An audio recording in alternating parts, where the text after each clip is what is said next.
Hey everybody, welcome back to We the Fandom. Today I'm going to break down and review episode 9 of X-Men 97. Spoiler warning, for those who have yet to see the newest X-Men 97 episode, I'm about to spoil it with 2 words. Shut up. No, not that. Fatal Attractions. In this episode, Magneto rips the adamantium right out of Wolverine's bones, taking the scene right from the comic book story Fatal Attractions. If you thought Magneto was mad after Genosha and being captured by Bastion, you haven't seen anything until you see him get stabbed through by Wolverine. It's one of the most brutal moments in all of Marvel Comics, and this is probably the bloodiest scene in all of X-Men the Animated Series. So what is Fatal Attractions? It's an X-Men story where Magneto threatens to destroy the Earth as he does. The X-Men go to stop him, and Wolverine, just like in this episode, stabs Magneto through. And in an absolute fury, Magneto rips the adamantium from Wolverine's bones. Now, just like with a lot of the stories that they've adapted this season, they're basically just taking the main point of it and removed a lot of the prelude. In fact, Fatal Attractions in the comics actually takes place before Operation Zero Tolerance, whereas it's the reverse in X-Men 97. Now, Wolverine getting his adamantium removed is a big deal, but there's something even bigger that happens in the comics. And before I talk about that, I want to do a quick summary of what happened that led up to this in the episode. So of course we know that at the end of episode 8, Xavier returned to Earth and summoned the X-Men, and really none of them are happy to see him.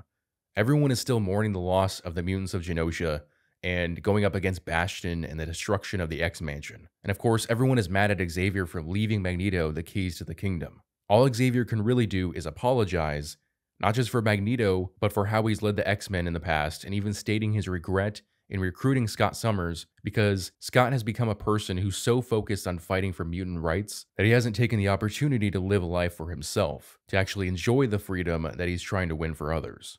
2 of the X-Men, those being Rogue and Sunspot, if you can consider him an X-Man, actually split from the team and join Magneto when he shows up to the X-Mansion to invite the X-Men to live with him on Asteroid M, because his actions at the end of episode 8 have led to the fracturing of the magnetic poles, which are going to somehow destroy the world. So he's pulled Asteroid M out of the water, and he's going to take whatever mutants he can and live up there once again afterwards. Asteroid M was a concept from X-Men the Animated Series. I don't remember which season it was introduced in, but Magneto basically had a mutant colony in space, and I guess he's going to do the same thing again. And so now the X-Men have 2 problems to face. 1, they need to convince Magneto to fix the magnetic poles, and 2, they need to defeat Bastion. So they split into 2 groups. One group is going to use a neural inhibitor to shut down the mutant abilities of Bastion, and the other group is going to try and stop Magneto. And so for the most part, you've been caught up now on the events leading up to Wolverine having the adamantium ripped from his skeleton, except for the stuff relating to Bastion. And Bastion, I feel like in this episode, was kind of shoved to the wayside. He does have a part to play, but I mean, he's been behind the events of the entire season, and I feel like now it's gone back to focus on Charles and Magneto. So Jean, Beast, Morph, Forge, and Storm go to take out Bastion, and they are stopped by the Sentinels, Mr. Sinister, and by Bastion himself. And in fact, Mr. Sinister has taken control of Cable, likely as a result of something he had done to Cable as a child. And Cable is now using the full brunt of his telekinetic power to fight Jean Grey. And unfortunately, the scene ends where it looks like Jean dies, but we don't know for sure. And it wouldn't be the first time Jean was thought to have died, and then she later comes back, so who knows what's going to happen with that.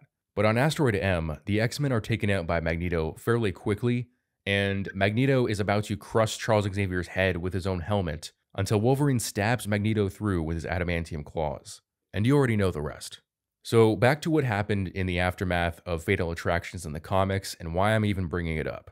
So 2 things impacted the X-Men. One is that having the adamantium ripped from his skeleton caused Wolverine's healing factor to go into a state of flux, and for some reason, this forced him to go into a beast-like state, which he was in for a while, though he does eventually get his adamantium back thanks to Apocalypse. So that's the thing that goes on with Wolverine for a couple years. The other and far more important thing, which impacts not just the X-Men, but the superhero population in general, is that Charles is so angry with Magneto's actions that he tries to shut down Magneto's mind, and it results in the evil of Magneto tainting Charles Xavier's soul, and the inner darkness of the 2 of them blending together and creating one of the most powerful psionic beings ever in the Marvel Universe, known as Onslaught. Onslaught becomes even more powerful once he absorbs Franklin Richards, the son of Reed and Sue, who has the ability to warp reality on a universal scale, and Nate Gray, an alternate version of Nathan Summers who does not have the techno-organic virus and therefore has the full capabilities of his telepathic and telekinetic powers. Onslaught becomes so powerful that it takes the combined might of the X-Men, the Fantastic Four, the Avengers, Doctor Doom. I think maybe Apocalypse was even involved in that fight. And the fight results in the defeat of Onslaught, but it required the sacrifice of the Avengers and the Fantastic Four along with half of the Hulk. And where they were thought to have died, they actually were living on an alternate reality version of Earth created by Franklin Richards. So in the aftermath of Onslaught, events like Operation Zero Tolerance occurred, except the X-Men were kind of the only main heroes in the Marvel Universe at that time. And the heroes would eventually come back in Heroes Return, but I'm not going to go through the whole Onslaught saga in Heroes Return.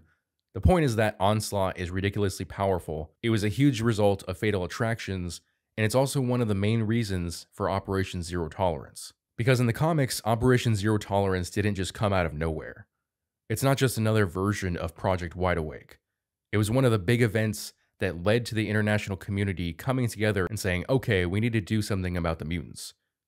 Because Onslaught's actions weren't just relegated to fighting the superheroes, he had taken over the entire island of Manhattan and had planned to use the power of Franklin Richards and Nate Gray in order to create a collective consciousness out of everyone and, in a way, erase them.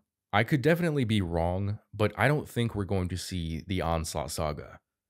I think the fact that they did Operation Zero Tolerance before Fatal Attractions means that they didn't want to do the Onslaught saga or they thought that they couldn't do it. I mean, it would be a lot to put into a single season of a show. Beau DeMaio was the showrunner for seasons 1 and 2, at least I think he worked on season 2, and so if this story was going to connect with the story of season 1, it would be from Beau DeMaio. But it's still up in the air on whether or not they would even want to try to do the Onslaught saga because it would be hard to do all of that in just this one show. Then again, we do know from this season alone that Captain America exists, that Spider-Man exists, that the Hulk exists, and if you watch my previous videos, I mentioned Secret Wars from Spider-Man the Animated Series, which is connected to X-Men, in which Iron Man and the Fantastic Four were revealed. I've mentioned Doctor Strange and Thor existing in this universe. So they could do it, but would they want to do it? Let me know what you guys think in the comments. Before I wrap up the video, there are 2 Easter eggs that I want to mention. One of them was when the X-Men were preparing to go after Bastion and Magneto, and Scott puts on his classic costume and gives his current costume to Cable, who kind of just gives him a look, and Scott says, "What'd you expect? Black leather?" This is the reverse of what Scott said to Wolverine in the first X-Men film. You actually go outside in these things? What would you prefer?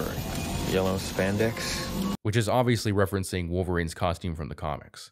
The other Easter egg was a diner on the island that Bastion is holed up on called DeMaio's Diner, which is obviously a reference to the showrunner Beau DeMaio. If there were any other Easter eggs that you thought I missed, feel free to put those in the comment section. Don't forget to like, subscribe, and share this video if you enjoyed my breakdown of Tolerance is Extinction Part 2. Hit the notification bell so that you don't miss out on my breakdown and review of the finale of X-Men 97 coming out next week. Thanks for watching.